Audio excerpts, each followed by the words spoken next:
Lionheart city अभी भी हमेशा की तरह रौनक से भरी थी, लेकिन ह्यूमन किंगडम और अर्दन किंगडम के बीच छिड़े युद्ध की वजह से हालात और भी गहमा गहमी वाले हो गए थे। वजह यह थी कि ये शहर युद्ध के मैदान फ्रंट लाइन से काफ़ी दूर था और विशाल रेनी माउंटेन रेंजेस के सबसे करीब।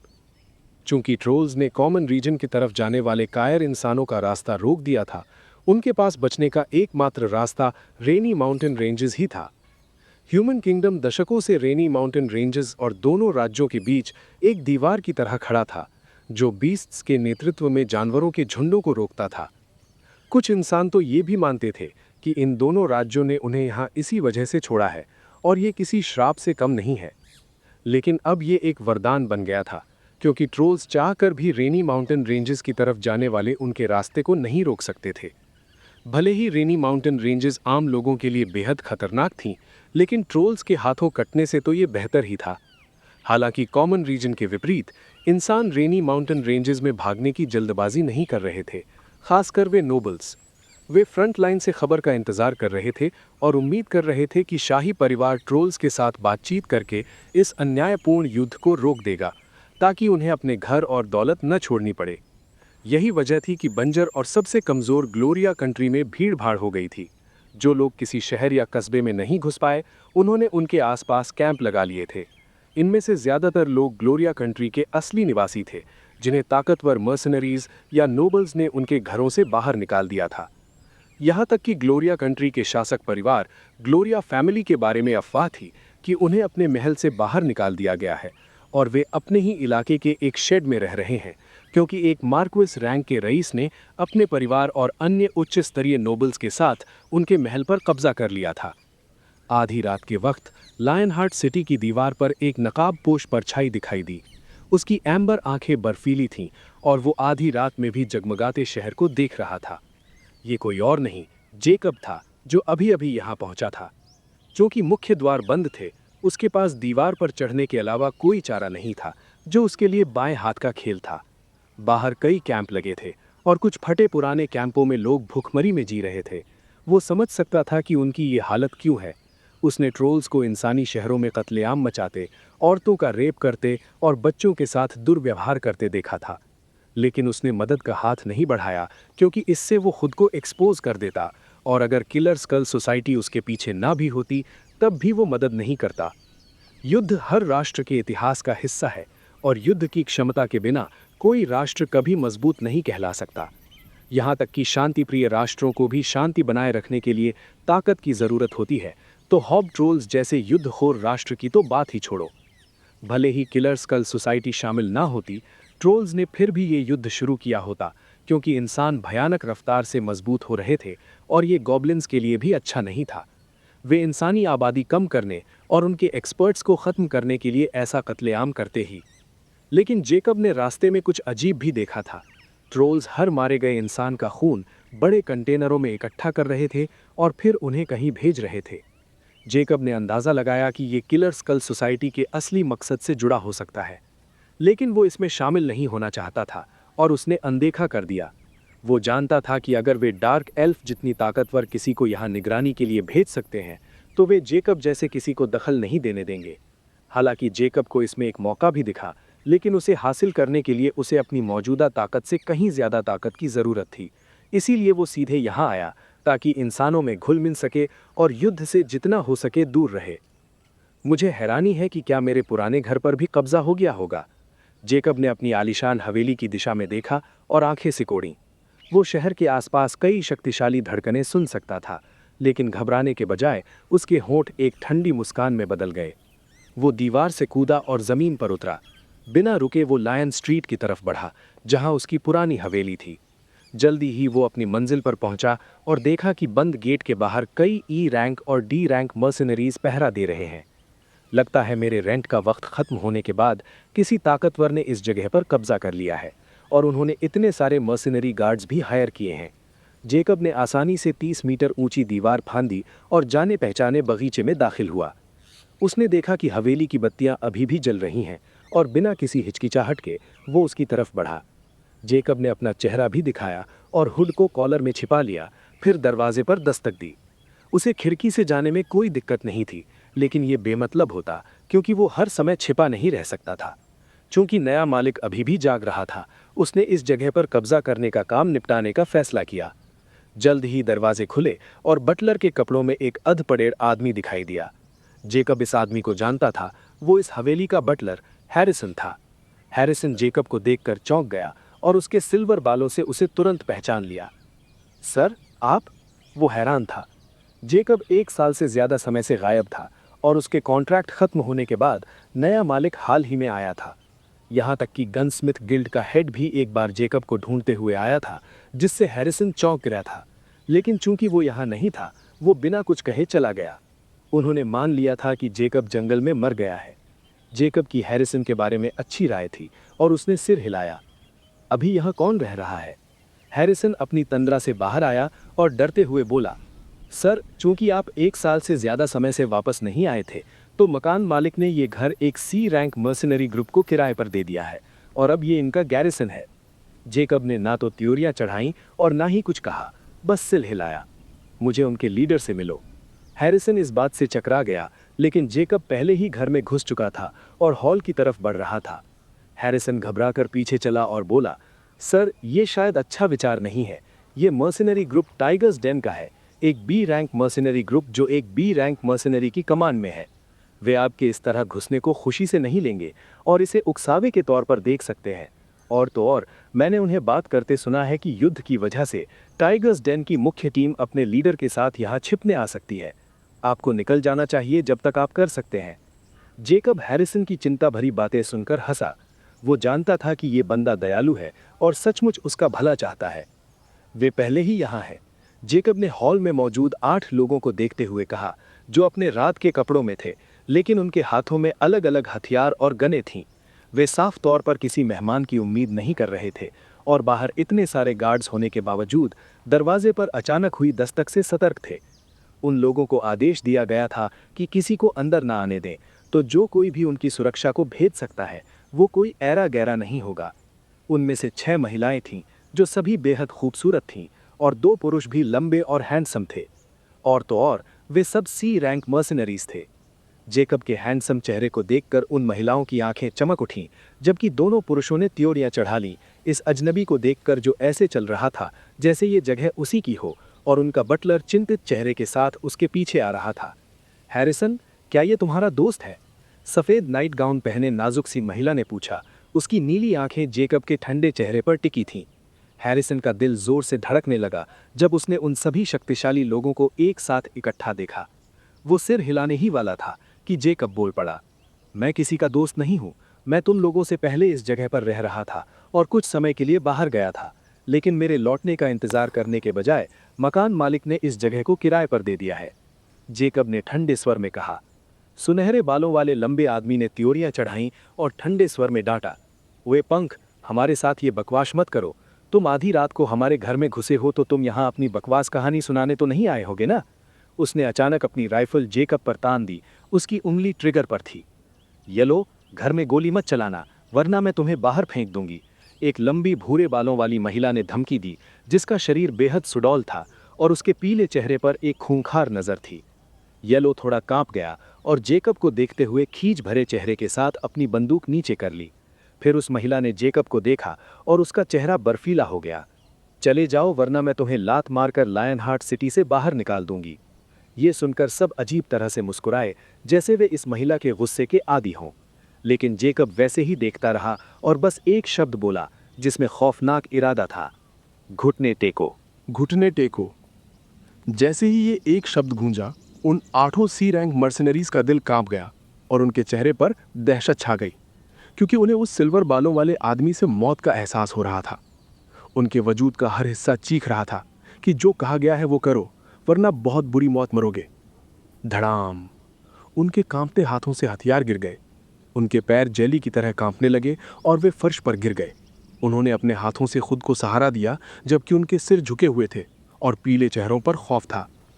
हैरिसन की आंखें फटी की फटी रह गईं। उसे लग रहा था जैसे वो कोई जीता जागता सपना देख रहा हो। उसे कुछ महसूस नहीं हुआ, लेकिन वो बता सकता था कि जैकब ने कुछ ऐसा किया है जिससे वे बिना किसी विरोध के घुटने टेकने पर मजबूर हो गए हैं। जैकब के प्रति उसका पूरा नजरिया बदल गया और उसके दिल में डर के साथ साथ सम्मान भी भर गया। जैकब ने ठंडे स्वर में कहा, अब मैं अपने कमरे में आराम करने जा रहा हूँ। तुम लोग यहाँ रह सकते हो, बस मुझे परेशान मत करना।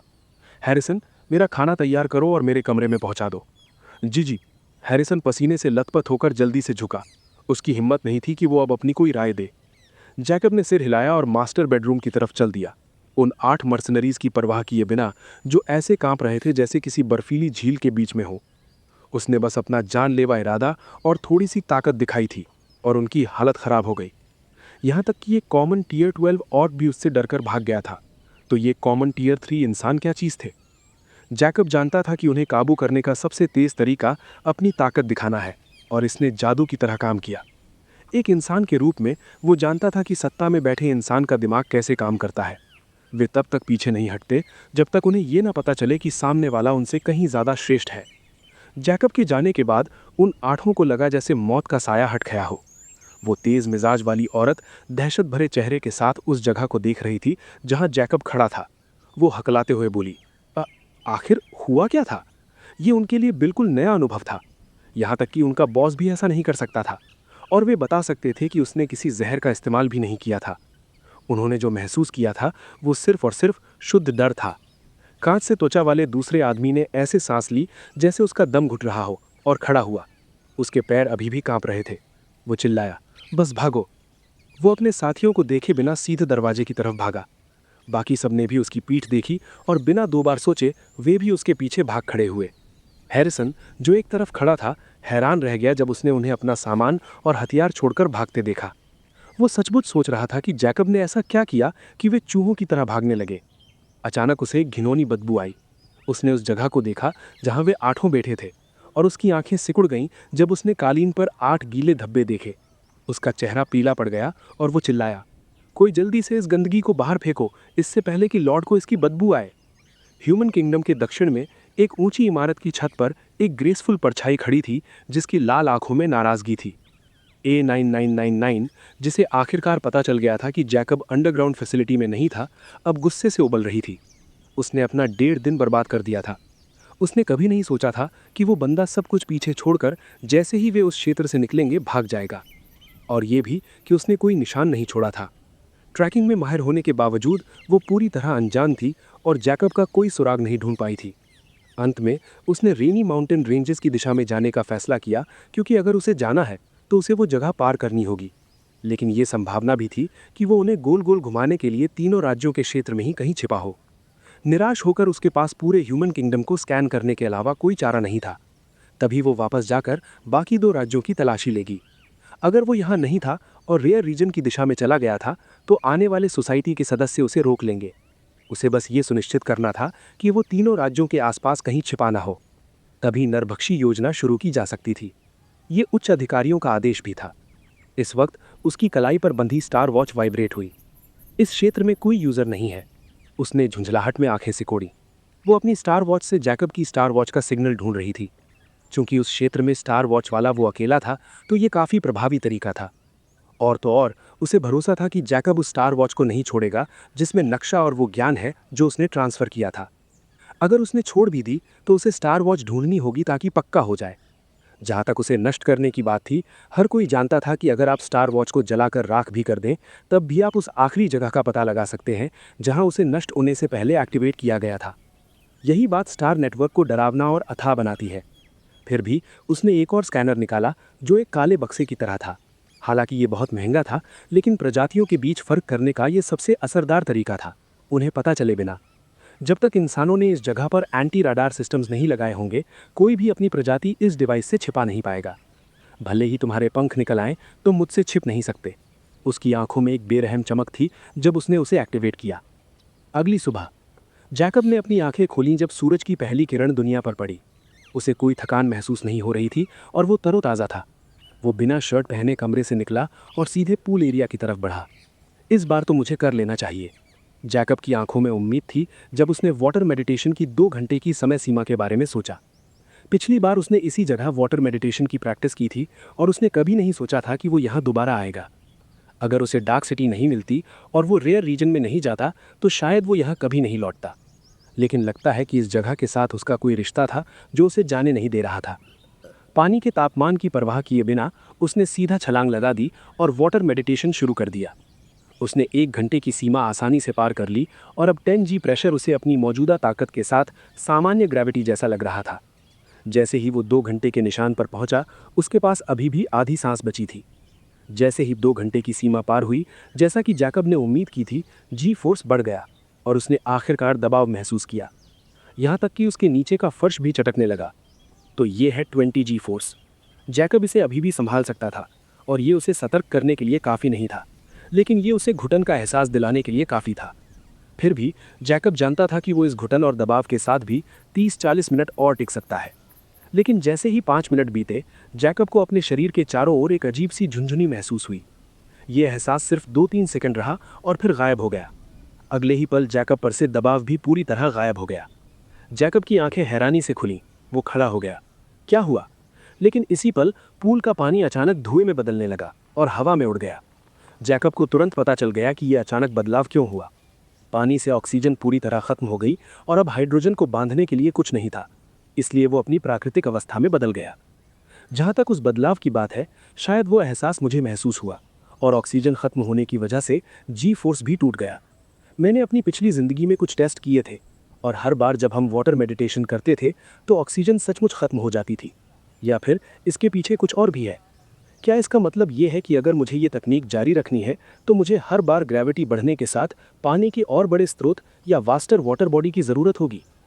उस एहसास ने मेरे सेल्स को एक पल के लिए खुश कर दिया, जिसका मतलब है कि ये मेरे जैसे किसी के लिए भी अच्छा था।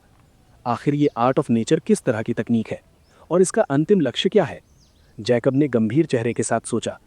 वो अब अपनी पुरानी दुनिया की इस अनजान तकनीक को कम आंकने की हिम्मत नहीं कर सकता था। हालांकि उसकी सोच की प्रक्रिया एक गगनभेदी रौर से रुक गई। कमीने, बाहर निकलो।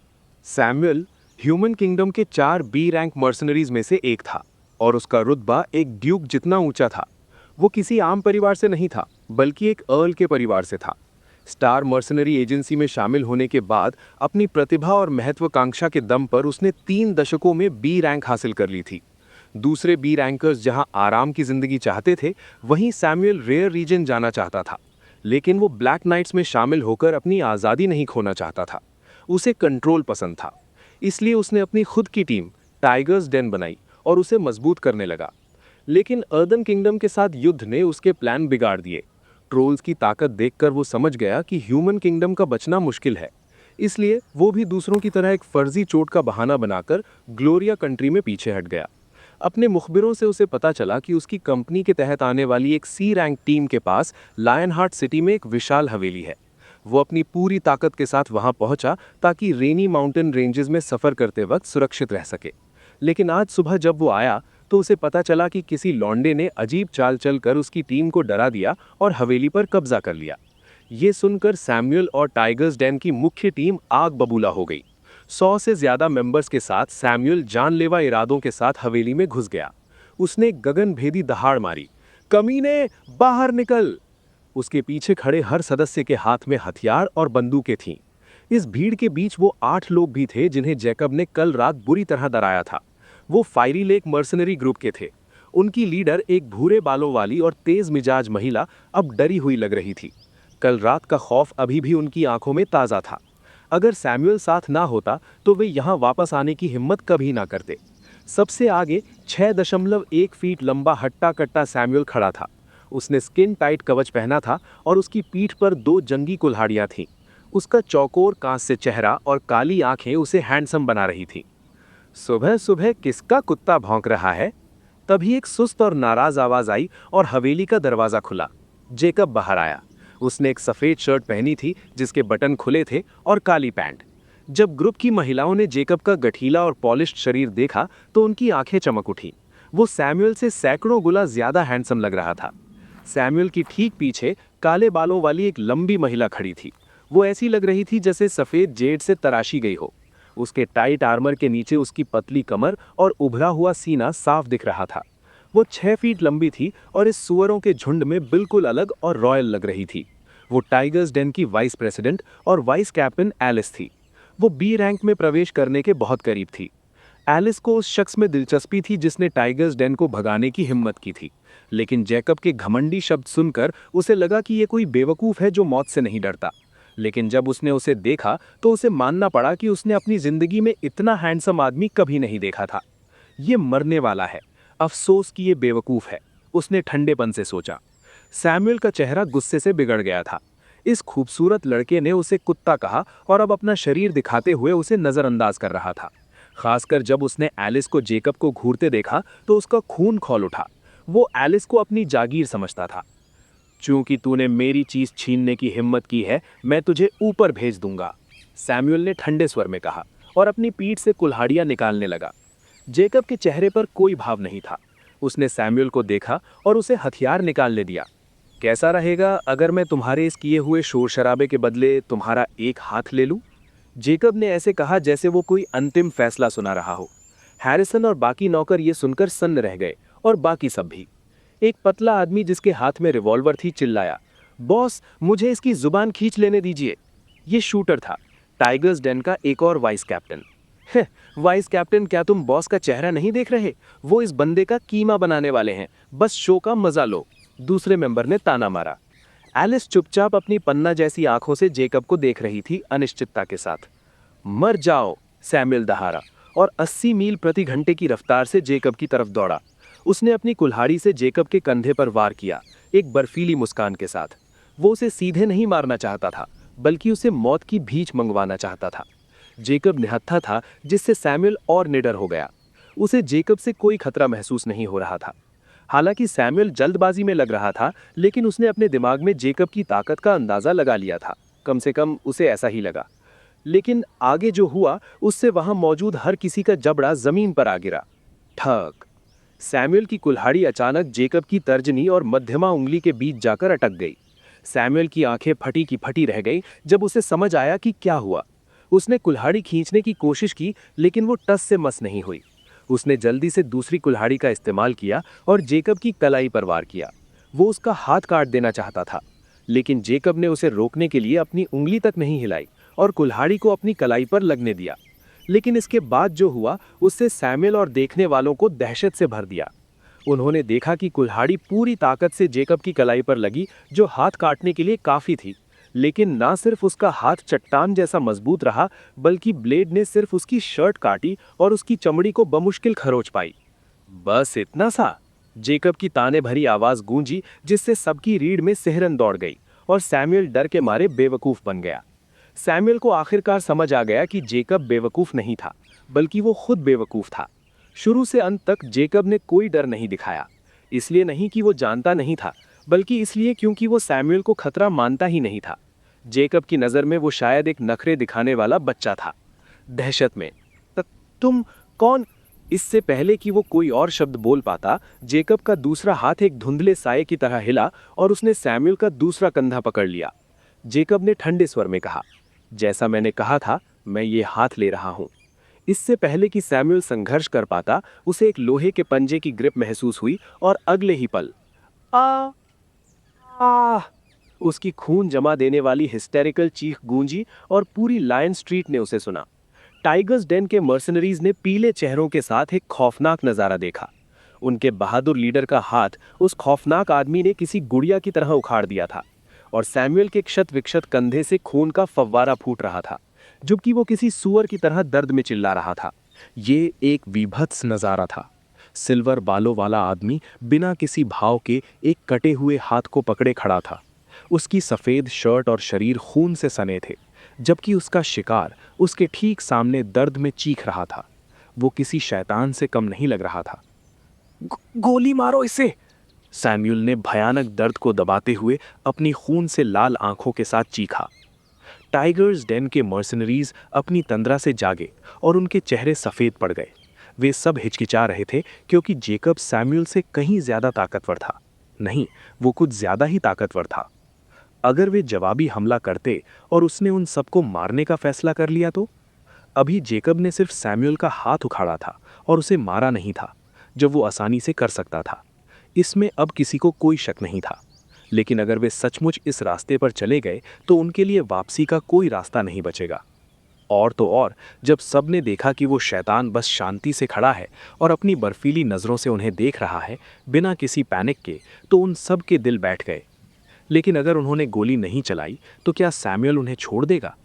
जैसे ही उनमें से कुछ ने हिम्मत जुटाई और अपने हथियार उठाने लगे, एलिस की कड़क आवाज़ गूंजी, रुक जाओ। उसका चेहरा मौके पर मौजूद किसी भी व्यक्ति से ज्यादा पीला था, क्योंकि उसके दिमाग में एक चौंकाने वाला लेकिन असंभव विचार आया था। वो एक ए रैंक है। अपने बैकग्राउंड की वजह से वो किसी और से ज्यादा जानकार थी और उसने ए रैंक एक्सपर्ट्स के बारे में कई किंवदंतियां सुनी थीं, और उनके सामने खड़ा ये आदमी उन किंवदंतियों जैसा ही था। जिस पल जेकब ने सैमुअल का हाथ ऐसे उखाड़ दिया जैसे कोई सूखा पत्ता तोड़ रहा हो, उसे ये एहसास हो गया था। उसने कभी नहीं सोचा था कि इंसानों के बीच कोई ए रैंक मर्सनरी ताकत वाला छिपा हो सकता है। चूंकि सैमुअल ने उसे नाराज करने की हिम्मत की थी, वो मौत को दावत दे रहा था। लेकिन उन लोगों का क्या जो उसके साथ आए थे? सिर्फ ये सोचकर ही उसका दिल जोरों से धड़कने लगा।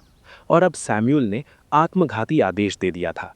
वो जानती थी कि सैमुअल कितना शातिर है, और उसने शायद अंदाज़ा लगा लिया होगा कि वो क्या सोच रही है। वो उन्हें ध्यान भटकाने के लिए इस्तेमाल करना चाहता था ताकि वो भाग सके। लेकिन जब उसने देखा कि जेकब भावहीन बना हुआ है और अपनी जगह से नहीं हिला, तो उसे और भी यकीन हो गया कि इस तरह की गोलियां उस पर काम नहीं करेंगी, और फायर करते ही वे अपनी मौत को बुला लेंगे। इसलिए उसने तुरंत उन बेवकूफ़ों को रोक दिया। जेकब के होंठ अचानक एक मज़ेदार मुस्कान में मुड़ गए। उसे मानना पड़ा कि वो शायद इस दुनिया में पैदा होने के बाद से देखी गई सबसे खूबसूरत औरत थी। लेकिन जिस चीज़ ने उसकी दिलचस्पी जगाई, वो थी इस अराजक स्थिति में उसका निर्णय लेना। वो अपनी उत्तरजीविता के बारे में सोच रही थी, बिल्कुल उस बेवकूफ़ की तरह जो भागने के मौके के लिए सबको अपने साथ ले जाना चाहता था। हालांकि सैमुअल और एलिस एक ही तरह के लोग थे, लेकिन जेकब बता सकता था कि ये महिला सैमुअल से 10 गुना ज़्यादा समझदार और शांत थी। खैर, चूंकि ये ज़्यादा आज्ञाकारी होगी, मुझे इसकी ज़रूरत नहीं है। जेकब की आंखें ठंडी हो गईं जब उसने सैमुअल को देखा, जो दर्द में तड़प रहा था या नाटक कर रहा था, क्योंकि उसकी खून से लाल आंखें इधर उधर देख रही थीं। चूंकि एलिस ने उसका जीवन मार्ग रोक दिया था, वो उन्हें भी जिंदा नहीं रहने देगा। वो हिस्टीरिया में दहाड़ा, कुतिया, क्या तुम्हें सचमुच लगता है कि वो तुम सबको जाने देगा? उसकी बात मत सुनो, हमला करो, मेरे लिए हमला करो। एलिस ने जेकब की मुस्कान देख ली थी और उसका दिल ढोल की तरह बज रहा था। ये सुनकर वो जोर से कोसने लगी, ये कमीना कुत्ता चाहता है कि हम इसके साथ मरें। इसकी बात मत सुनो और अपने हथियार डाल दो। हम इस सज्जन का मुकाबला नहीं कर सकते, वे एक ए रैंक है। A rank? ए रैंक सुनते ही सबका दिमाग सुन्न हो गया, और उन्हें आखिरकार समझ आया कि सैमुअल को इतनी बुरी तरह क्यों पीटा गया। एक बी रैंक सैमुअल की तुलना में, जिसने पहले ही एक ए रैंक एक्सपर्ट को नाराज कर दिया था, वे सरेंडर करना और इस पावर हाउस की माफ़ी मांगना चुनेंगे। यहाँ तक कि सबसे वफादार मूल टाइगर्स डेन मेंबर्स के भी यही विचार थे, और अगले ही पल उन्होंने बिना किसी हिचकिचाहट के अपने हथियार डाल दिए। हम सरेंडर करते हैं। ये सैमुअल की गलती थी, और वो लोग भी थे जो उसे यहाँ लाए थे। सबने मुड़कर फायरी लेक टीम के 8 लोगों की तरफ गुस्से भरी नज़रों से इशारा किया। अगर वे 8 ना होते तो क्या वे यहाँ आते? जवाब था हाँ, क्योंकि सैमुअल ने पहले ही इस हवेली को ट्रोल्स के साथ युद्ध का फैसला होने तक अपना ठिकाना मान लिया था, और इसे असली मालिक से खरीद भी लिया था। तो वे उनके बिना भी यहाँ आते।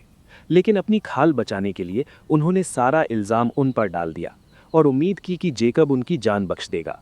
उन्होंने कभी नहीं सोचा था कि इस बंजर देश में पूरे अर्दन किंगडम से भी डरावना कोई वजूद रह रहा होगा, और उन्होंने उसे नाराज़ कर दिया। ये सब सिर्फ एक हवेली की वजह से हुआ। फायरी लेक टीम के चेहरे उतर गए जब उन्होंने देखा कि सब उन पर उंगली उठा रहे हैं और उनसे दूरी बना रहे हैं। इस पल फायरी लेक की खूबसूरत आंखों में निराशा भर गई। उसे इस घटना की रिपोर्ट सैमुअल को करने और यहाँ रहने का फैसला करने पर पछतावा हुआ। अब सब खत्म हो गया था। उनके साथियों ने उन्हें छोड़ दिया था। सैमुअल को भी ये सुनकर अंधेरे में उम्मीद की किरण दिखी। वो जल्दी से बोला, लॉर्ड, हाँ, ये सब उन्हीं का किया धरा था। इस वक्त जेकब ने खींचते हुए कहा, बस करो। मंजर में मौत का सन्नाटा छा गया। जेकब ने अपनी ठंडी नज़रों से भीड़ को स्कैन किया। उसकी नज़र एक पल के लिए फायरी लेक टीम पर रुकी, फिर एलिस पर जाकर थमी, जिससे वो कांप उठी। उसने भावहीन पूछा, अब से तुम इन जोकरों की लीडर होगी, और अगर किसी ने भागने की कोशिश की तो तुम्हारा अंजाम होगा। जैसे ही उसकी बर्फीली आवाज थमी, उसका हाथ फिर से धुंधला हुआ, लेकिन इस बार जब वो दोबारा दिखा तो वो खून से सना था, और वो खाली नहीं था, उसके हाथ में एक धड़कता हुआ दिल था। सबको दहशत महसूस हुई जब उन्होंने उस दिल को देखा जो धड़कन दर धड़कन शांत होता जा रहा था। धड़ाम! जब उन्होंने ये आवाज सुनी तो उनकी रीढ़ में सिहरन दौड़ गई, क्योंकि सैमुअल अपने ही खून में पड़ा था। उसमें जीवन का कोई संकेत नहीं था, और उसके सीने में एक छेद था। स्क्विश! जेकब ने सैमुअल के दिल को भींच लिया और ठंडे स्वर में कहा, यह तुम में से किसी का भी दिल हो सकता है, इसलिए मेरा सुझाव है कि कोई चालाकी करने की कोशिश मत करना, वरना मैं तुम्हें सुन लूंगा।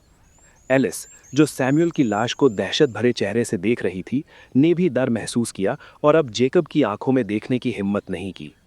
तुम अब से स्लेव नंबर 1 हो, और तुम्हारा पहला काम है बैकयार्ड में मौजूद पूल को 100 मीटर गहरा बनाना, बीच में एक सख्त प्लेटफॉर्म बनाना और उसके ऊपर एक गुंबद बनाना। क्या ये स्पष्ट है? जेकब ने एलिस को घूरते हुए ठंडे स्वर में कहा। उसके जवाब का इंतजार किए बिना वो मुड़ा, जाने ही वाला था कि उसने आखिरी लाइन कही, अब से हर औरत हवेली में मेरे साथ रहेगी, जबकि पुरुष बाहर कैंप बना सकते हैं और सुरक्षा की जिम्मेदारी संभाल सकते हैं। अगर कोई पास आए तो उसे दफा होने को कहना। हैरिसन और घर के बाकी नौकर जेकब को आते हुए देख रहे थे। वे सुन्न पर डरे हुए थे। उन सब ने सोचा कि ये बस एक सपना है। उन्होंने कभी नहीं सोचा था कि वे इस पूरे समय इतने शक्तिशाली व्यक्ति की सेवा कर रहे थे। जेकब ने हैरिसन को अर्थपूर्ण ढंग से देखा, जिससे वो कांप उठा।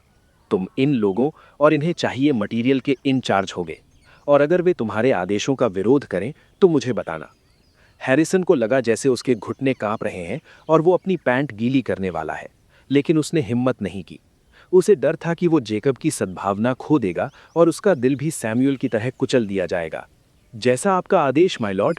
उसने जल्दी से अपना सिर 90 डिग्री झुका लिया। जेकब को कोई फर्क नहीं पड़ा और चला गया। सबकी नज़रों में ये तमाशा करने का पूरा मकसद सबके दिलों में डर बिठाना और इंसानों के बीच अपने वजूद का ऐलान करना था।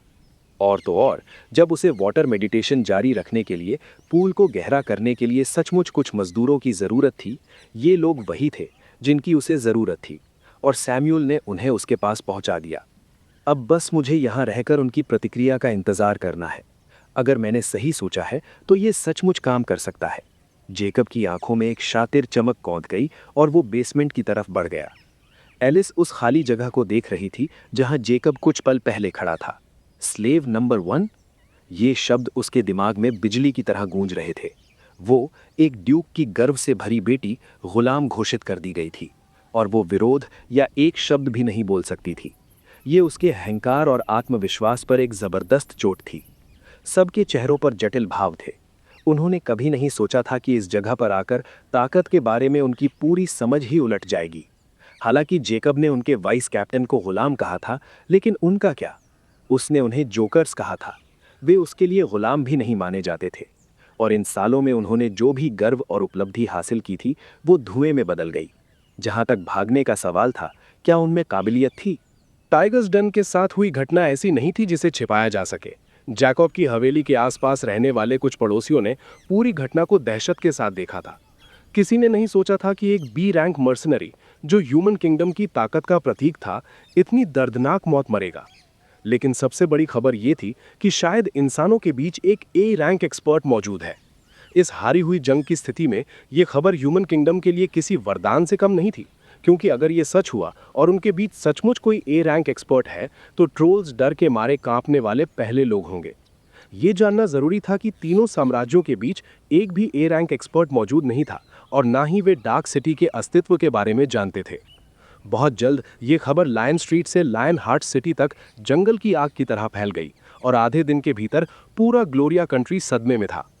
एक दिन में जैकब का अस्तित्व हर रसूखदार व्यक्ति को पता चल गया। चूंकि कोई उसका नाम नहीं जानता था, हर कोई उसे उसके ध्यान खींचने वाले बालों के रंग और टाइगर्स डेन के साथ उसके अत्याचारी यानी टिरैनिकल प्रदर्शन के कारण सिल्वर टायरेंट बुलाने लगा। अफवाहें थी कि सिल्वर टायरेंट उसका विरोध करने वाले किसी भी व्यक्ति का दिन अपने नंगे हाथों से कुचल देता है, जबकि वो एक अय्याश भी है और हर रात सैकड़ों औरतों के साथ सोता है। ड्यूक रायली की घमंडी बेटी और ह्यूमन किंगडम की सबसे खूबसूरत महिला एलिस राइली को सिल्वर टायरेंट ने पकड़ लिया है और अब वो उसकी निजी गुलाम बन गई है। इंसानों के बीच और भी बढ़ा चढ़ाकर अफवाहें फैलने लगी और सिल्वर टायरेंट दो साम्राज्यों के बीच चल रहे युद्ध से भी ज्यादा मशहूर हो गया। ह्यूमन किंगडम के रॉयल पैलेस का थ्रोन हॉल इस वक्त गतिविधियों से भरा हुआ था। बस एक दिन पहले ट्रोल्स के खतरे की वजह से ये जगह मातम में डूबी थी, लेकिन आज माहौल उम्मीद से भरा था और कई उच्च अधिकारी जो चुपके से भागने की योजना बना रहे थे वे भी मौजूद थे। यहाँ तक कि कुछ भगोड़े नोबल्स भी वापस आ गए थे। सुनहरे सिंहासन पर एक हैंडसम अधेड़ उम्र का आदमी बैठा था जिसके लंबे चमकदार सुनहरे बाल थे और सिर पर मैचिंग सुनहरा ताज था। उसका चेहरा भावहीन था, लेकिन उसकी हल्की नीली आंखों में थकान की झलक थी। वो ह्यूमन किंगडम का तीसरा राजा किंग फिलिप थर्ड था। फिलिप के नीचे एक प्लेटफॉर्म पर 3 राजकुमार और एक राजकुमारी अपनी मां क्वीन कंसॉर्ट के साथ बैठे थे। पूरा मुख्य शाही वंश आज मौजूद था। फिलिप के ठीक पीछे सुनहरे कवच में 2 लंबे आदमी भी खड़े थे जिनके चेहरे भावहीन थे, लेकिन उनकी आभा बेहद रौबदार थी। फिलिप ने भरे हुए थ्रोन रूम को देखते हुए हल्का सिर हिलाया। अगले ही पल उसके पीछे खड़े रॉयल गार्ड ने जोर से कहा, महामहिम के नाम पर मैं सबको शांत रहने का आदेश देता हूं। अगले ही पल पूरे थ्रोन हॉल में सन्नाटा छा गया और वे सब अपने राजा को मिश्रित भावनाओं के साथ देखने लगे। वे सब जानते थे कि आज का दिन ह्यूमन किंगडम के इतिहास में दर्ज होने वाला है। फिलिप ने भावहीन होकर पूरे थ्रोन रूम को स्कैन किया और आज मौजूद हर व्यक्ति को देखा। कई नोबल्स ने अपना सिर झुका लिया जब उन्हें फिलिप की ठंडी नजरें महसूस हुईं, लेकिन फिलिप ने उन भगोड़ों की बात नहीं उठाई और बाईं पंक्ति के सबसे आगे सीधे बैठे एक हट्टे कट्टे आदमी को देखा जिसका चेहरा खूंखार था। उसने भावहीन होकर पूछा, मार्शल गैलेंट, मुझे लगता है कि आपके पास एक रिपोर्ट है। मार्शल गैलेंट ह्यूमन किंगडम का सबसे ताकतवर व्यक्ति था और रॉयल आर्मी का कमांडर था।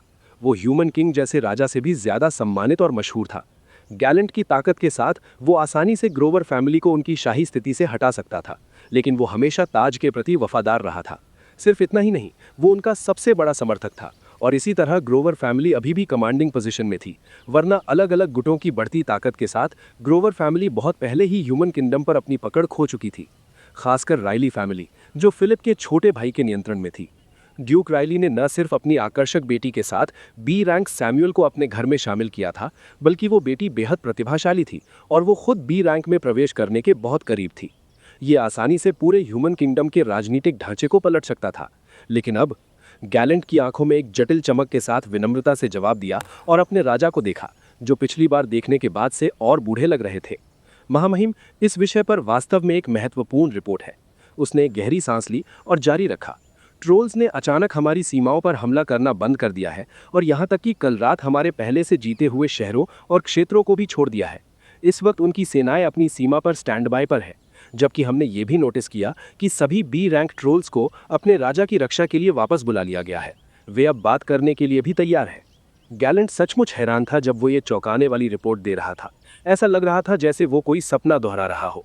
उसने कभी नहीं सोचा था कि जिद्दी ट्रोल सेना जो हर इंसान को खत्म करना चाहती थी, एक मामूली अफवाह की वजह से पीछे हट जाएगी। फिलिप के चेहरे पर कोई भाव नहीं आया, जैसे उसे इसकी उम्मीद थी। उसने कड़वाहट से कहा, यह सब इसलिए क्योंकि सिल्वर टायरेंट सामने आया है ना? ये नाम सुनते ही पूरे थ्रोन रूम में मौत का सन्नाटा छा गया। वे सब यहाँ आने से पहले ही इस बारे में जानते थे। ट्रोल्स पीछे हट गए क्योंकि इंसानों के बीच एक ए रैंक एक्सपर्ट के होने की संभावना थी, जो अनकॉमन रीजन के पूरे पावर स्ट्रक्चर को बदल सकती थी। हालांकि ये अभी तक स्पष्ट नहीं था कि सिल्वर टायरेंट ने अपना चेहरा अभी ही क्यों दिखाया, लेकिन एक बात साफ थी, सिर्फ उसकी मौजूदगी ही इंसानों को तीनों साम्राज्यों में सबसे शक्तिशाली बनाने के लिए काफ़ी थी। कम से कम इस हॉल में मौजूद हर कोई यही सोच रहा था। इसीलिए कुछ कायर अपने ठिकानों से बाहर रेंगने की हिम्मत कर पाए थे। सब जानते थे कि इंसानों के लिए चीज़ें बहुत बड़े पैमाने पर बदलने वाली है। गैलेंट ने आह भरी और अपना सिर नीचे करते हुए कहा, जी महामहिम, गोब्लिन्स और ट्रोल्स दोनों अब गुप्त रूप से सिल्वर टायरेंट के बारे में पूछताछ कर रहे हैं और कई जासूस पाए गए हैं। गैलेंट गिने चुने लोगों में से एक था जो जानता था कि ए रैंक में प्रवेश करना कितना मुश्किल है और रेयर रीजन में इन प्राणियों का क्या रुतबा होता है। वो नाइटमेयर नाइट्स लीजन का एक रिजर्व मेंबर था और वो पूर्ण सदस्य बनने के योग्य भी नहीं था। अब ये ए रैंक एक्सपर्ट कहीं से प्रकट हो गया और वो काफ़ी जवान भी था। वो इस खबर से सचमुच चकरा गया था और हताशा में खून थूकने ही वाला था। उसे यहाँ हर किसी से सम्मान पाने की आदत थी, लेकिन सिल्वर टायरेंट के आने के बाद जो लोग उसकी ताकत के बारे में जानते थे, अब वे उसे एक निरपेक्ष अस्तित्व के रूप में नहीं देखते थे। यहाँ तक कि वो भी सिल्वर टायरेंट से डरता था, क्योंकि वो अच्छी तरह जानता था कि उसके लिए भी सैमुअल को हराना कितना मुश्किल था, लेकिन इस राक्षस ने उसे ऐसे मार डाला जैसे वो कोई मुर्गी मार रहा हो। कई लोगों ने इस दृश्य को देखा था जबकि पूरी टाइगर्स डेन के शक्तिशाली एक्सपर्ट्स सिल्वर टायरेंट की जगह मजदूरों की तरह आज्ञाकारी होकर काम कर रहे थे। इस जानकारी पर शक करने की कोई गुंजाइश नहीं थी। इस वक्त फिलिप से काफी मिलता जुलता एक अधेड़ उम्र का आदमी गंभीर चेहरे के साथ खड़ा हुआ। उसने फिलिप को गहराई से देखते हुए कहा, जो पहले से ही इसकी उम्मीद कर रहा था, मेरे राजा, हम सब सुनना चाहते थे इस मामले पर आपका क्या रुख है। फिलिप के होंठ अचानक थोड़े से मुड़ गए और एक मजाकिया मुस्कान आ गई। पहले मैं ड्यूक रायगी का रुख सुनना चाहता हूँ। मैंने सुना है कि सिल्वर टायरेंट ने आपके दामाद को मार डाला और आपकी प्यारी बेटी को गुलाम बना लिया है, और उसके बारे में कई भयानक अफवाहें पूरे राज्य में है। क्या आप अपनी सेना वहां ले जाकर इंसाफ मांगने का इरादा रखते हैं? अगर हाँ, तो मैं आपकी मदद करूंगा, क्योंकि वो मेरी भी भतीजी है। ये सुनकर सबके चेहरे सख्त हो गए और उन्होंने अपने सिर झुका लिए। अगर सिल्वर टायरेंट के अलावा कोई हॉट टॉपिक था तो वो एलिस राइली थी। उसे पहले ही किंगडम की सबसे खूबसूरत महिला का ताज पहना दिया गया था और अब वो उसकी एक मामूली सिल्वर टायरेंट की गुलाम बन गई थी। ये उसकी और राइली फैमिली की प्रतिष्ठा पर एक बहुत बड़ा झटका था। ड्यूक राइली का चेहरा सख्त हो गया जब उसने ये सुना और उसने अपने हाथ कसकर भींच लिए। वो अपनी पूरी सेना के साथ मार्च करके अपनी बेटी को बचाना क्यों नहीं चाहेगा? लेकिन जब भी वो सोचता था कि वो सिल्वर टायरेंट कितना खतरनाक है कि सैमुअल को भी उसने खिलौने की तरह मार डाला, तो उसे अपनी रीढ़ में सिहरन महसूस होती थी और वो बदले के बारे में सोचने की हिम्मत नहीं कर पाता था। हालांकि जब उसने एलिस को टाइगर्स डेन कंपनी में भेजा था तो उसके गुप्त मकसद थे ताकि वो सैमुअल को जीत सके, लेकिन एलिस ने इन सालों में साबित कर दिया कि वो सैमुअल जितनी ही प्रतिभाशाली थी, इसलिए अब वो अपनी बेटी को कम नहीं आंकता था। लेकिन सैमुअल ने अपनी मौत खुद बुलाई थी और अब एलिस शिकार बन गई थी और वो कुछ नहीं कर सकता था, जिससे वो गुस्से में था। उसने अपने भाई के चेहरे पर मुक्का मारने की इच्छा दबाई और सख्ती से कहा, मैं अपने राजा को मुसीबत में डालने की हिम्मत नहीं करूंगा। ये एलिस की किस्मत है कि उसने हमारे किंगडम के पहले ए रैंक एक्सपर्ट का ध्यान खींचा। उसकी आंखों में एक बेरहम चमक कौंध गई और अब मैं जानना चाहूंगा कि मेरे राजा सिल्वर टायरेंट तक कैसे पहुंचेंगे। अर्थेन किंगडम में प्रधानमंत्री उस नकाबपोश स्कल A10,000 को अनिश्चितता के साथ देख रहा था, जिसके हाथ में कुछ कागजात थे। उसे समझ नहीं आ रहा था कि A10,000 ने पहले से मार्च कर रही सेना को पीछे हटने का आदेश क्यों दिया, सिर्फ एक मामूली A रैंक मर्सनरी के प्रकट होने की वजह से। वो A999 के गायब होने को लेकर भी उलझन में था, लेकिन उसने इन डरावने वजूदों के मामलों में टांग अड़ाने की हिम्मत नहीं की। इस वक्त A10,000 ने रिपोर्ट्स मेज पर रखीं और ठंडे स्वर में कहा, क्या तुम पक्का हो कि ये व्यक्ति एक इंसान है और 3 महाशक्तियों का कोई हाई रैंकिंग मेंबर नहीं है? जेकब का सामना करने के बाद A10,000 बेहद आशंकित महसूस कर रहा था, क्योंकि A999 उसे नरभक्षी योजना पर नजर रखने के लिए अकेला छोड़ गई थी। जब उसे रिपोर्ट मिली कि एक A रैंक इंसान अचानक कहीं से प्रकट हुआ है, तो उसने बिना एक सेकंड सोचे अर्थेन किंगडम की सेना को पीछे हटने का आदेश दे दिया और इस वेरिएबल के बारे में सब कुछ पता लगाने को कहा। वो जेकब जैसी एक और घटना का अनुभव नहीं करना चाहता था और उसे तो ये भी लगा कि ये इंसान वही फेसलेस एंशिएंट है जो उनके साथ खेल रहा था। लेकिन ये रिपोर्ट्स कुछ और ही कहानी बयां कर रही थीं। प्रधानमंत्री ने जवाब दिया, हमारे जासूसों से पूरी तरह पक्का हो गया है कि ये व्यक्ति एक छिपा हुआ तपस्वी है और उसने सालों पहले एक छोटे से कस्बे में C रैंक मर्सनरी के रूप में रजिस्टर किया था और वो एक एडवांस अप्रेंटिस गनस्मिथ भी है।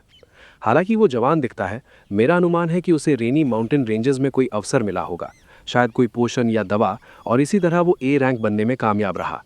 अब जब वो A रैंक है तो उसने खुद को दिखाने का फैसला किया है और यह साफ है कि वो हमारे अस्तित्व के बारे में नहीं जानता, वरना वो इतना लापरवाह होने की हिम्मत नहीं करता। उसने शायद खुद को अब अनकॉमन रीजन का राजा मान लिया है और इंसानों का मनोबल इसकी वजह से आसमान छू रहा होगा। उसने तिरस्कार से हंसा जब उसने सोचा कि कैसे ये लड़का अपनी ताकत दिखा रहा है और एक अत्याचारी की तरह काम कर रहा है, और तो और वो व्यक्तिगत रूप से वहां जाकर उसे सबक सिखाना चाहता था। लेकिन अफसोस, A10,000 बहुत ज़्यादा सावधानी बरत रहा था। A10,000 पहले ही रिपोर्ट्स में ये डिटेल्स देख चुका था, लेकिन उसे अभी भी थोड़ा शक था। क्या होगा अगर वो वही रक्षक है जिससे तुम उस दिन मिले थे और हमें बाहर निकालने के लिए इंसान होने का नाटक कर रहा है? प्रधानमंत्री ने अनिश्चितता से जवाब दिया, संभावना है कि ये वही है, क्योंकि लायन हार्ट सिटी पुरानी लैब की लोकेशन के करीब है, लेकिन हम उसकी ताकत को परखे बिना पक्के तौर पर नहीं कह सकते।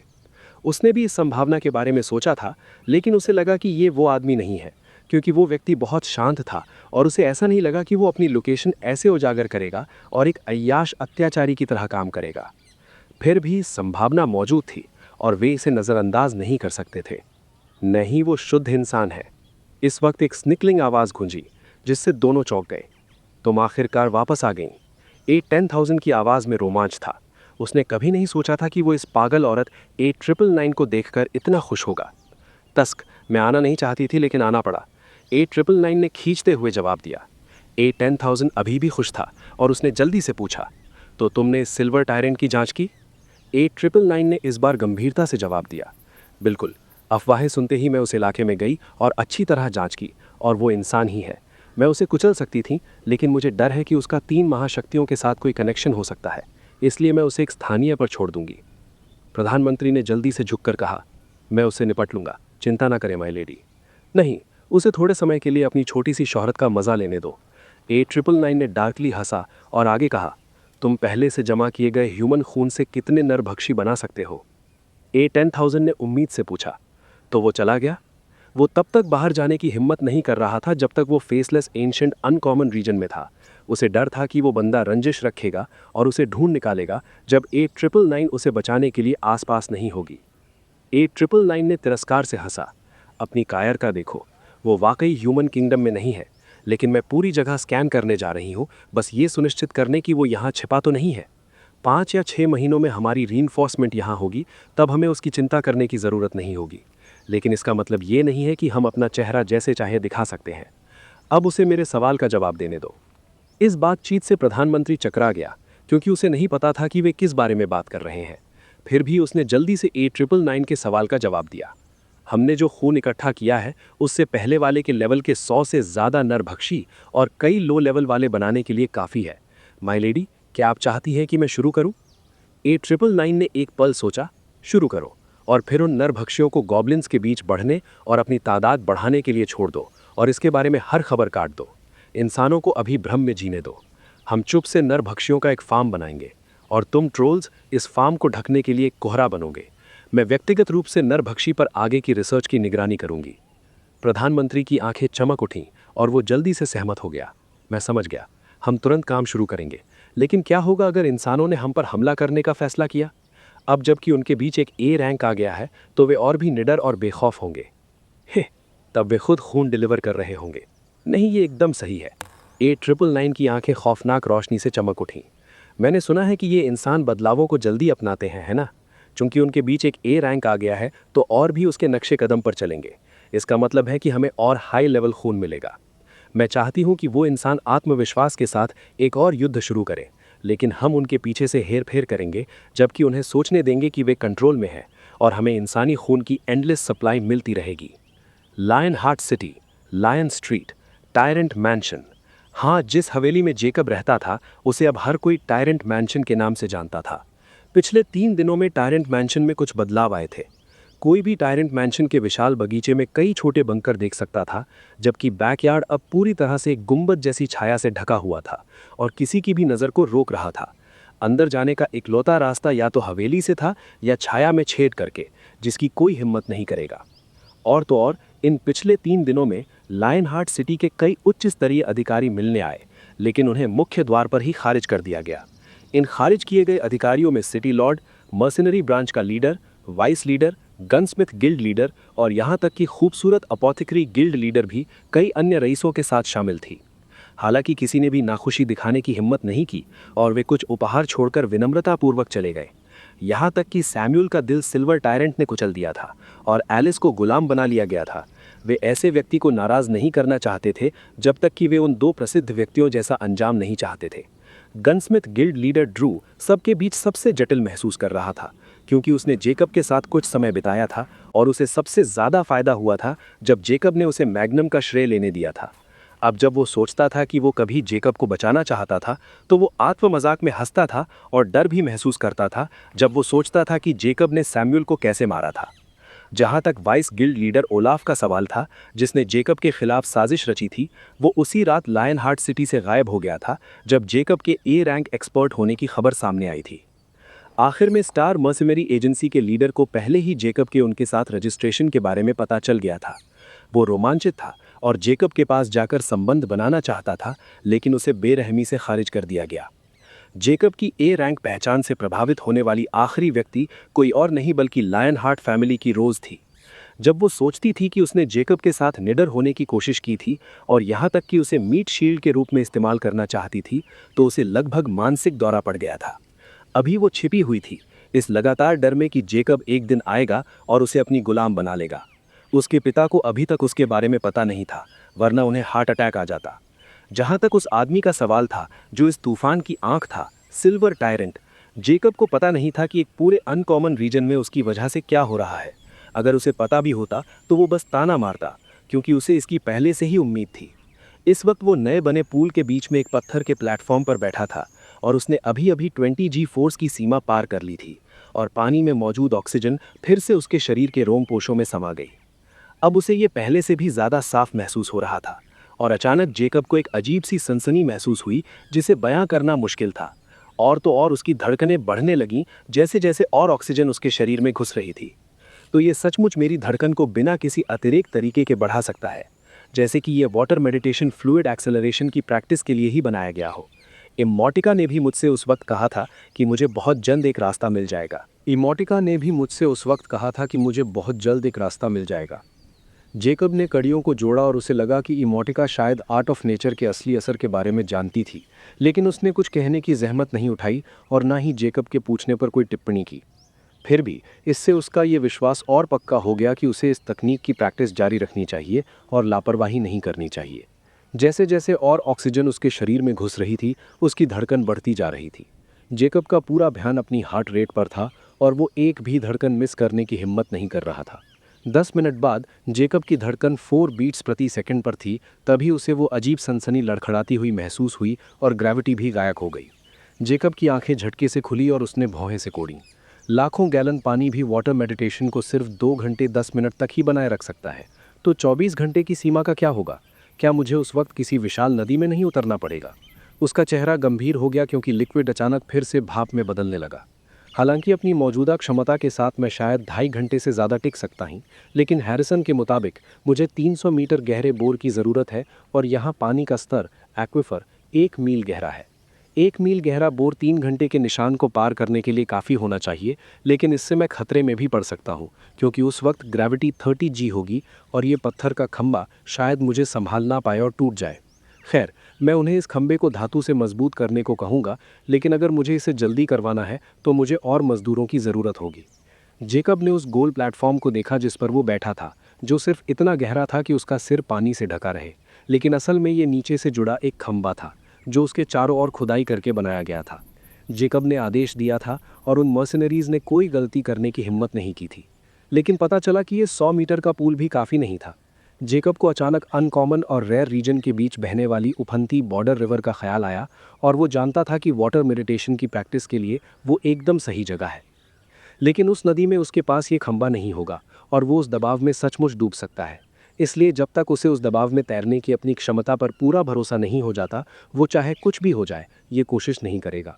इसके बजाय ये तरीका कहीं ज़्यादा सुरक्षित था, बशर्ते वो इस खंबे को मजबूत कर सके और उन मर्सनरीज से अब से सतह का सिर्फ आधा हिस्सा खोदने को कहे जो पानी भरने के लिए काफ़ी हो, जबकि बाकी आधे हिस्से को लोहे से आसानी से मजबूत किया जा सकता था ताकि उसे खंबे के टूटने की चिंता ना हो।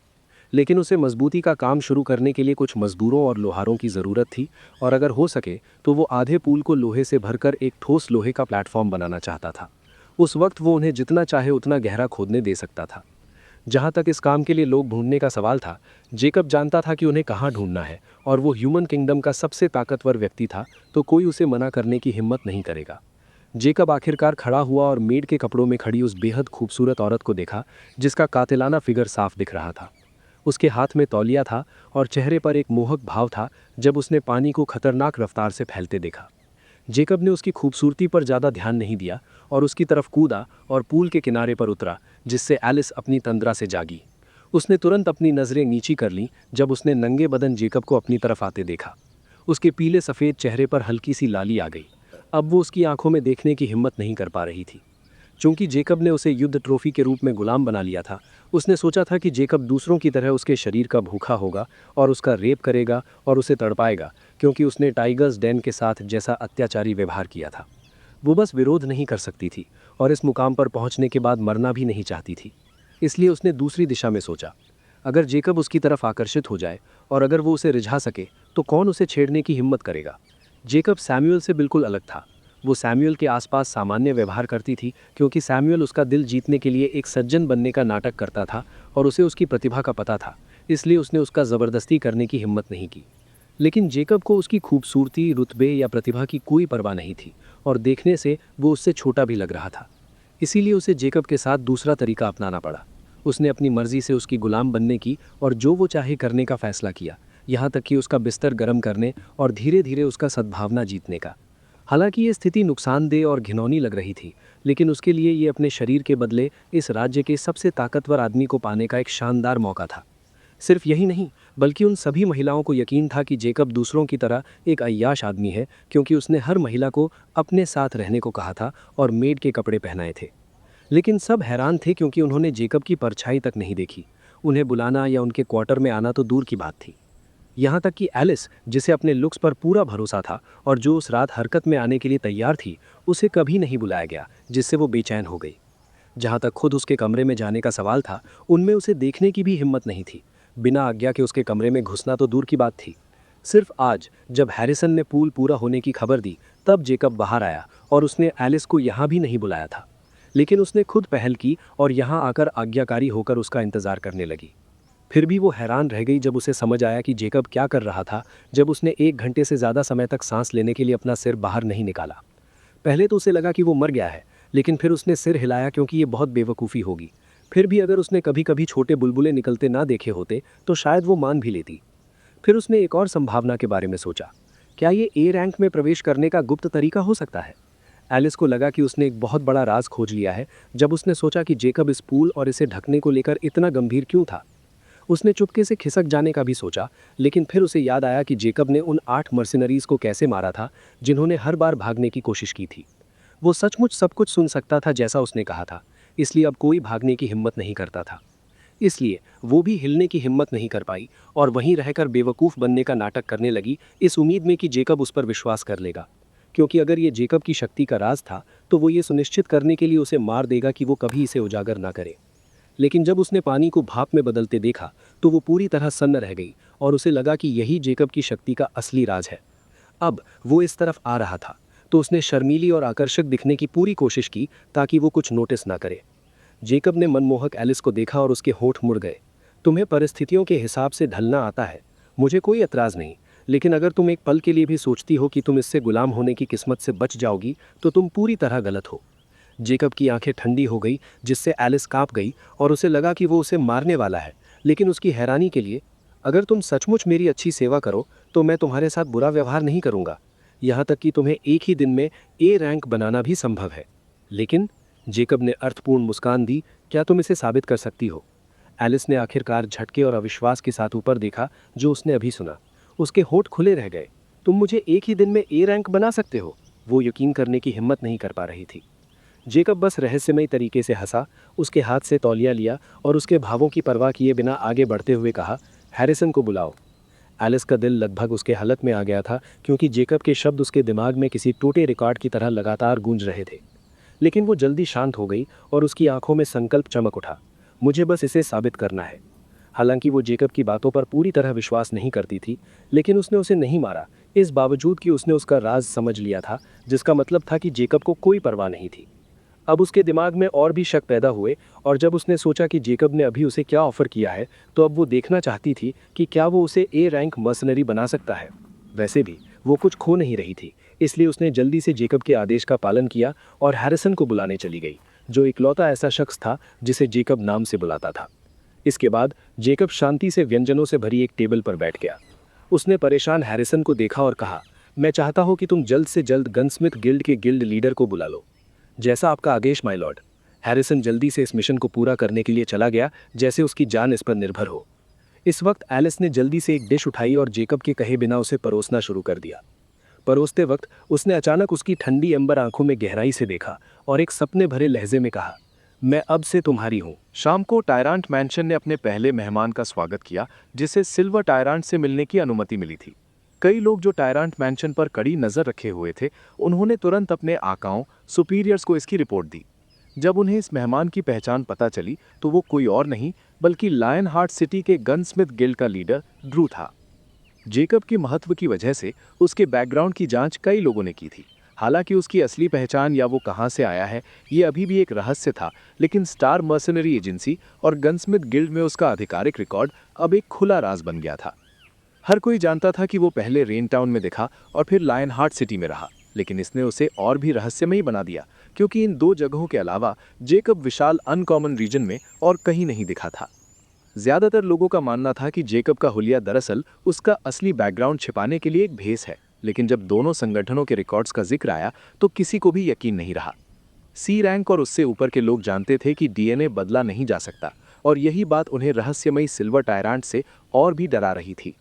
चूंकि उसने पहले किसी भी मेहमान को स्वीकार नहीं किया था, उसके बारे में जानकारी और भी कीमती थी। अब जब उसने आखिरकार एक मेहमान को स्वीकार किया जो उससे जुड़ा हुआ था, तो इससे बहुत ध्यान खिंचना लाजमी था। हालांकि जेकब को इसकी कोई परवाह नहीं थी। वो एक आरामदायक दीवान पर बैठा था, जबकि उसके सामने एक हट्टा कट्टा बूढ़ा आदमी बैठा था जिसके चेहरे पर सख्त भाव थे। वो कोई और नहीं बल्कि लायन हार्ट सिटी की गनस्मिथ ब्रांच का गिल्ड लीडर ड्रू था। एलिस एक ट्रे लही जिसमें एक बेहतरीन लाल विस्की की बोतल और गिलास थे।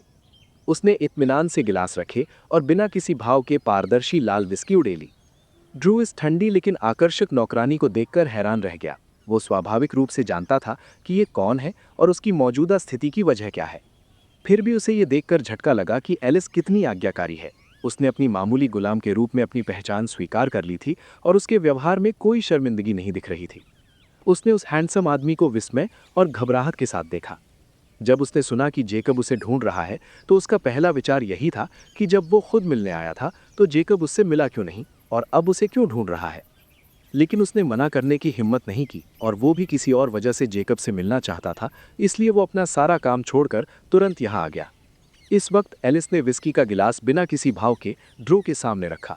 फिर उसने दूसरा गिलास लिया और एक मनमोहक मुस्कान के साथ जेकब को थमाया। हालांकि जेकब ने एलिस पर एक बेपरवाह नजर डालते हुए गिलास ले लिया, जिससे वो मन ही मन थोड़ी घबरा गई, लेकिन उसने अपनी मुस्कान बनाए रखी और एक आज्ञाकारी मेड की तरह जेकब की दीवान के पीछे खड़ी हो गई। चूंकि उसने उसे जाने के लिए नहीं कहा था, वो यहीं रहेगी और देखेगी, ऑब्जर्व। उसे जेकब के अतीत में भी दिलचस्पी थी कि वो किस तरह का इंसान है। जेकब का भरोसा जीतने के लिए ये जरूरी था। जेकब ने भी एलिस पर ध्यान नहीं दिया, क्योंकि उसने पहले ही उसके लिए योजना बना ली थी। ड्रू के सख्त चेहरे को देखकर वो हल्का सा मुस्कुराया और बोला, मैंने सुना आप पहले भी आए थे।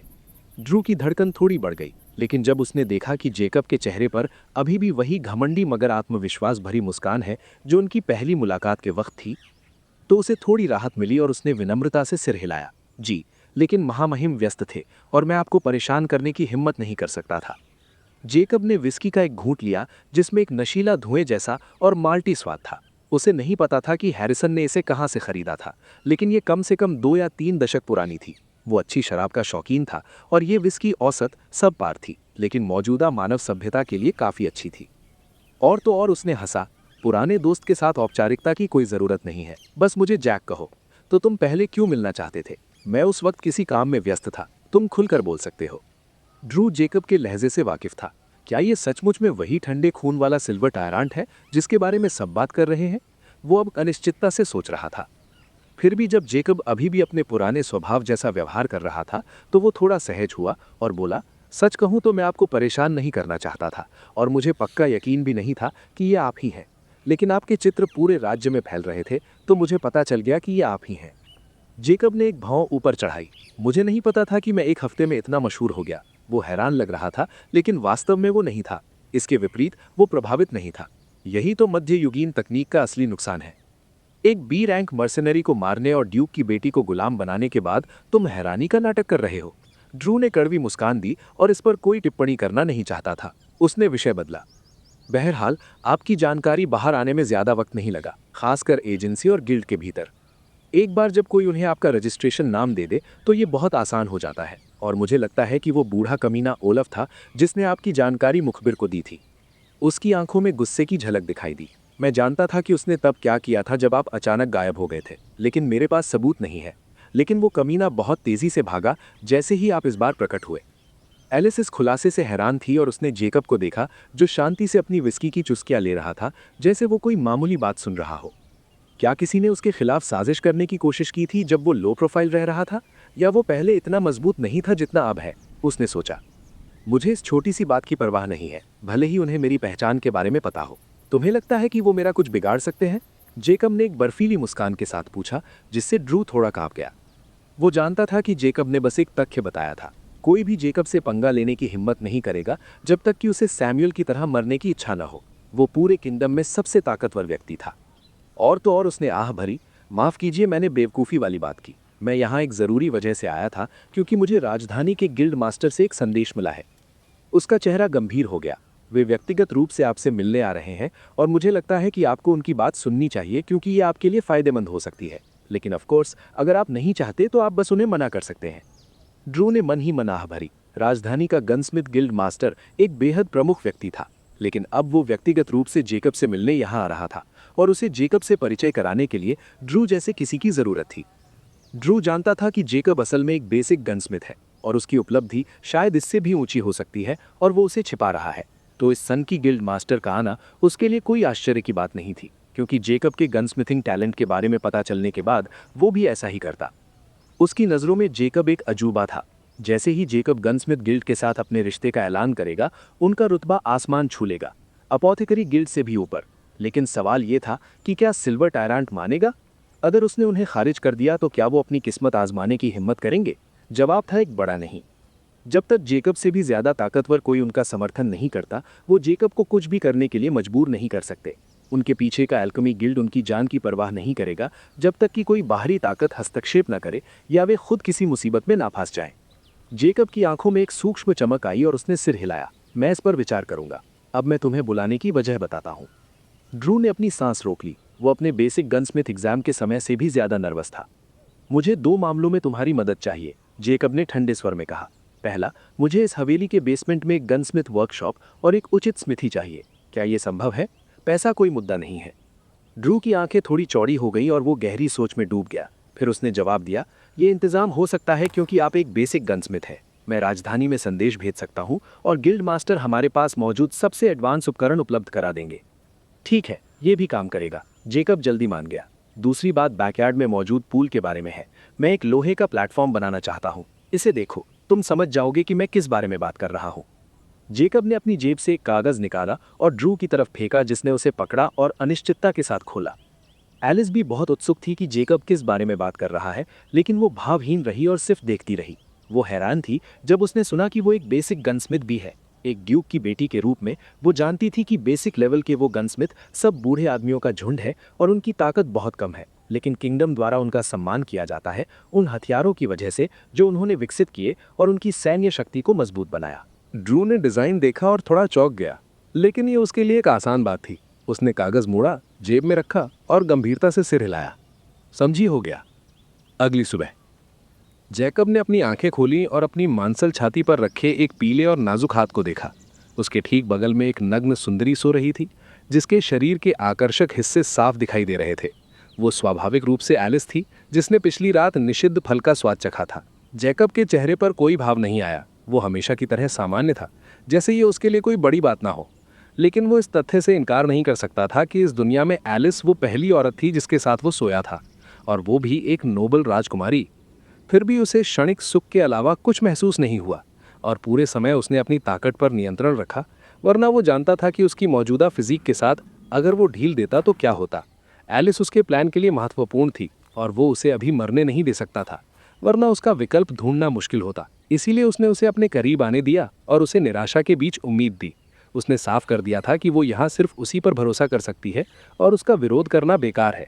वो उसे आसानी से एक पैरासाइट जेम के साथ गुलाम बना सकता था। उसके पास अभी भी 6 लो लेवल पैरासाइट जेम्स थे। ये मुश्किल नहीं था, लेकिन उसे इस बार सनसेट ड्यूक जैसे कठपुतली की ज़रूरत नहीं थी। कपड़े पहनने के बाद जैकब कमरे से निकला और पूल की तरफ बढ़ा, जिसे फिर से भर दिया गया था। वो अभी भी वाटर मेडिटेशन के साथ अपनी हार्ट रेट बढ़ाने पर काम कर रहा था, और उसे लगा कि वो इसके साथ इसे कंट्रोल करना भी सीख सकता है। लेकिन ये अभी सिर्फ एक कयास था। वो इसे अभी शुरू भी नहीं कर सकता था, ना ही उसे कोई जल्दी थी। ये एबिलिटी एक 2-धारी तलवार थी, और वो इसके गलत सिरे पर नहीं होना चाहता था। इसीलिए वो स्थिति का फ़ायदा उठाएगा। चूंकि पूल का साइज़ उसके लिए ख़तरनाक नहीं था, वो तब तक प्रैक्टिस करेगा जब तक ड्रू के आदमी नहीं आ जाते और उसके डिज़ाइन के अनुसार पूल का नवीनीकरण शुरू नहीं कर देते। एक बार ये हो जाने के बाद उसे 3 घंटे का निशान पार करने तक चिंता करने की ज़रूरत नहीं होगी। हालांकि ऐसा लग रहा था कि वो यहाँ रहकर और हायर रीजन की तरफ ना जाकर अपना वक्त बर्बाद कर रहा है, लेकिन जैकब ऐसा नहीं सोचता था, खासकर उस दिन सनसेट ड्यूक की एस्टेट छोड़ने और विचार करने के बाद। अगर कुछ भी हो तो वो एक मौका गंवा देगा अगर वो अभी चला गया। जैकब के जाने के बाद उसके कमरे के अंदर एलिस, जो गहरी नींद में लग रही थी, ने अचानक अपनी खूबसूरत पन्ने जैसी हरी आंखें खोली जो जटिल भावनाओं से भरी थीं। जब उसने सोचा कि पिछली रात वो कितनी बोल्ड थी तो वो शर्म से लाल हो गई। क्या उसे अभी भी यकीन नहीं है कि मैं अब विरोध नहीं कर रही हूँ, उसने सोचा, और उस जगह को देखा जहाँ कुछ पल पहले जैकब था। खैर, ये इतना आसान कैसे हो सकता है? वो आदमी इतना सरल नहीं है जितना ऊपर से दिखता है। भले ही वो जवान दिखता हो, उसकी आंखें एक बूढ़े बुद्धिमान राजा की तरह शांत है। मुझे नहीं पता कि मैं लकी हूँ या बदनसीब, वो काफ़ी देर तक ख्यालों में खोई रही। चाहे वो अतीत में कितनी भी ठंडी या उदासीन रही हो, वो अभी भी एक आसमान जैसी महत्वाकांक्षी वाली युवा महिला थी। दोपहर में कई लोग बड़ी बड़ी घोड़ा गाड़ियों के साथ टायरेंट मैंशन में दाखिल हुए, जिससे फिर से जासूसों का ध्यान खिंचा। कुछ जांच पड़ताल के बाद पता चला कि ये लोग गनस्मिथ गिल्ड के थे और कुछ लोहार थे। गाड़ियां लोहे और कई तरह के लोहार उपकरणों से भरी थीं। जहां तक सवाल था कि ये किस लिए हैं, ये सिर्फ उस हवेली के अंदर के लोग जानते थे, और किसी ने भी अंदर कदम रखने की हिम्मत नहीं की क्योंकि ये बहुत खतरनाक था। जैकब की हर हरकत पर उसके मौजूदा रुतबे की वजह से नज़र रखी जा रही थी, और उसने अभी तक हवेली नहीं छोड़ी थी, जैसे उसने उस जगह को अपना बेस ऑफ ऑपरेशन बना लिया हो। कोई नहीं बता सकता था कि वो क्या प्लान कर रहा है, लेकिन इन सभी सामग्रियों और लोहारों के साथ ये साफ था कि वो कुछ बना रहा है। इससे गनस्मिथ गिल्ड लीडर ड्रू की ओर भी ध्यान गया, जो महान हलचल शुरू होने से ठीक एक दिन पहले टायरेंट से मिलने गया था। लेकिन ड्रू भी चुप और उदासीन रहा। इसी तरह 3 दिन और बीत गए। इस दिन टायरेंट मैंशन को एक और नोबल का दौरा मिला, लेकिन ये कोई सामान्य नोबल नहीं था। ये वो मार्केस था जिसने पहले ग्लोरिया शहर पर कब्जा किया था, और उसके साथ ग्लोरिया का बैरन भी था। लायनहार्ट सिटी लॉर्ड और ग्लोरिया कंट्री के कई और बड़े रईस भी उनके पीछे थे। वे सभी सिल्वर टायरेंट को सम्मान देना चाहते थे, जो संभवतः ग्लोरिया कंट्री से ताल्लुक़ रखता था, और मार्किस तो जैकब को अपनी जागीर में आमंत्रित करना चाहता था, यहाँ तक कि पूरी जागीर सौंपने को तैयार था। फिर भी उन सबको गेट पर ही खारिज कर दिया गया। अंत में उनके पास जाने के अलावा कोई चारा नहीं था, क्योंकि ये व्यक्ति ऐसा नहीं था जिसे वे दबा सके। हालांकि मार्किस एक शातिर व्यक्ति था, वो गया नहीं। इसके बजाय उसने पूरी लायन स्ट्रीट खाली करने का आदेश दिया और उसी दिन उसे खरीद लिया। चूंकि वो टायरेंट के साथ बैठक नहीं कर सकता था, इसीलिए वो लायन स्ट्रीट पर रहकर हर दिन अपना सम्मान देकर उससे मिलने की अपनी इच्छा दिखाएगा। किसी ने नहीं सोचा कि ये कदम मूर्खतापूर्ण था, क्योंकि अगर उसने सिल्वर टायरेंट की सद्भावना या बस उसका ध्यान भी जीत लिया तो कौन फिर से खुलेआम उससे पंगा लेगा। सिल्वर टायरेंट राजा से भी ज़्यादा मशहूर था। इस कदम ने कई नोबल्स को पैनिक कर दिया, क्योंकि वो एक कदम पीछे थे। अब मार्किस, ग्लोरिया बैरन और लायनहार्ट सिटी लॉर्ड सभी लायन स्ट्रीट पर चले गए और उस इलाके को पूरी तरह से बंद कर दिया, जिससे अन्य नोबल्स के जासूस भी बाहर हो गए।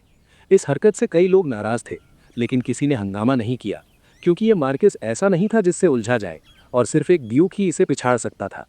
इसी तरह पूरा 1 महीना बीत गया और सिल्वर टायरेंट की तरफ से कोई बड़ी हलचल नहीं हुई, सिवाय कुछ गाड़ियों के आने जाने के। हालांकि इस दिन एक बड़ी हलचल की खबर मिली, लेकिन टायरेंट की तरफ से नहीं, बल्कि कैपिटल सिटी से, जो शुरू से ही शांत थी। एक बड़ा काफिला ह्यूमन सिटी से कई पावरफुल हस्तियों के साथ निकला, यहाँ तक कि ह्यूमन किंग और नाइट मार्शल भी शामिल थे, और उनकी मंजिल कोई और नहीं बल्कि ग्लोरिया कंट्री ही थी। ये काफिला किसी छोटी सेना जैसा लग रहा था। सबने सोचा कि इतने समय से राजा तैयारी कर रहा था, और अब जब वो तैयार है तो राजा आखिरकार अपना वर्चस्व घोषित करने जा रहा है। हालांकि सिल्वर टायरेंट को अजय बताया गया था, लेकिन क्या वो नाइट्स की एक सेना से लड़ सकता है? जवाब कोई नहीं जानता था, लेकिन एक बात साफ थी कि उन्हें जल्द ही पता चलने वाला था। ये खबर लायनहार्ट सिटी और उसमें रह रहे लोगों तक भी पहुंची। उनकी पहली प्रतिक्रिया पूरा शहर खाली करने की थी, क्योंकि अगर नाइट्स सिल्वर टायरेंट से लड़े तो ये एक विशाल गड़बड़ होने वाला था। वो नोबल्स भी मार्किस के साथ एक सुरक्षित इलाके में चले गए जब तक कि परिणाम नहीं आ जाता। हालांकि वे सभी टायरेंट के साथ सद्भावना बनाना चाहते थे, लेकिन वो शाही परिवार के साथ भी पुल नहीं जलाना चाहते थे, क्योंकि अभी भी स्पष्ट नहीं था कि कौन जीतेगा। आखिरकार टायरेंट बस एक अकेला व्यक्ति था। पावर स्क्वायर के सदस्यों और टायरेंट मैंशन के अलावा पूरा शहर 2 दिनों के भीतर वीरान हो गया। जैकब, जो लगभग तैयार मेटल पूल को देख रहा था, उसे स्वाभाविक रूप से इस हलचल की रिपोर्ट मिली। एलिस सहित सभी लोग तनाव में लग रहे थे, जो अब और भी आकर्षक थी और हमेशा परछाई की तरह जैकब के साथ रहती थी। हालांकि उसे जैकब की ताकत की सीमा नहीं पता थी, लेकिन उसे नहीं पता था कि जैकब प्रशिक्षित नाइट्स की सेना को रोक सकता है या नहीं, खासकर नाइट मार्शल गैलेंट, जो एक नाइटमेयर नाइट था। नाइटमेयर नाइट लेजेंड इंसानों के उच्च अधिकारियों के बीच एक लेजेंडरी एंटिटी थी और उनके बारे में बहुत सारी चौंकाने वाली किंवदंतियां थीं। ज़ोडियाक वॉरियर्स अलायंस अपनी बेजोड़ ताकत के लिए मशहूर था, तो उसके सदस्य भी कमज़ोर नहीं होंगे। हालांकि जैकब शांत और अलग थलग रहा, उसने उनकी हलचल के बारे में कोई चिंता नहीं दिखाई, जिससे कई लोगों को जैकब की मानसिकता पर फिर से शक हुआ। रात को एलिस जैकब की बाहों में नग्न लेटी थी। उसके आकर्षक शरीर पर पसीना था और उसकी सांसें थोड़ी भारी थीं। वो चिंता के साथ जैकब के भावहीन चेहरे को देख रही थी। क्या तुम सचमुच राजा से नहीं डरते? मैंने सुना है कि फिलिप थर्ड एक बहुत ही शातिर और चालाक रूलर है और वो ऐसा व्यक्ति है जिसे सत्ता में रहना पसंद है। वो तुम्हें अपना नियंत्रण इतनी आसानी से लेने नहीं देगा, वो चिंता के साथ बोली। यही वो वक्त था जब वो बिना डर और संयम के जैकब से खुलकर बात कर सकती थी और उसके पास जा सकती थी। उसे अभी भी यकीन नहीं था कि उसने उसका भरोसा जीता है या नहीं, लेकिन वो अपनी जगह कमाने की पूरी कोशिश कर रही थी। जैकब ने उस मनमोहक सुंदरी को देखा जो अब एक परिपक्व महिला लग रही थी, ना कि कोई जवान लड़की। हालांकि उसके साथ एक महीना बिताने के बाद भी उसके चेहरे पर कोई भाव नहीं था। उसने अचानक पूछा, मैंने सुना है कि तुम्हारा पिता इस ग्रुप में हो सकता है। मुझे बताओ, अगर मैंने तुमसे कहा तो क्या तुम उसे मारोगी? अगर कहानी ने दिल छू लिया हो तो द लिट नेस्ट को सब्सक्राइब करना मत भूलना।